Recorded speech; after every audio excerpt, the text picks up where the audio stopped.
Bori se. To je Marina. Ivna, kako vi reagujete na negativne prozivke i komentare nekih naših javnih ličnosti?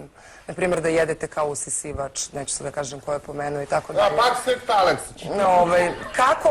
Da li vraćate udarac ili jednostavno zažmurite ono? Ne interesuje vas tako nešto, idete dalje, to nije vaš nivo.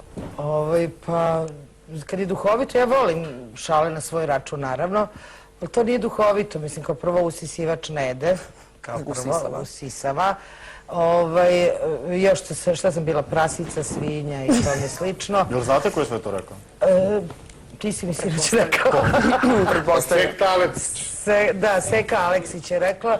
Ne znam zašto je to rekla. Ne znam zašto je to rekla, s obzirom da sam ja nju upoznala u Bijeljini na snimanju novogodišnjeg show programa.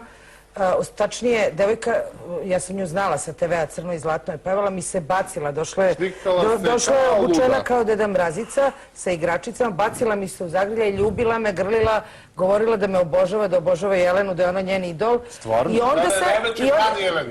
I onda se dogodilo nešto da jednom, posle jedno godinu, dve, devojka počne kao prvo da svašta govori za Jelenu, čujem sada i za mene.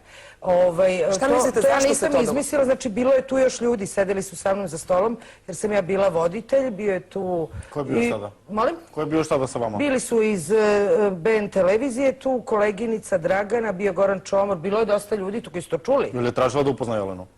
Ne, bilo je krivo, Jelena je trebalo da dođe, pa nije, i ja kad sam joj rekla da Jelena neće doći na snimanje tog novogodišnjeg show programa, ona je rekla, jao, što je krivo, da je tako želela da je upozna, da je obožava i kažem ti, znači... Što treba da se desi da se čovek odjednom promeni? Voliš nekoga i u nekom... za neko izvesno...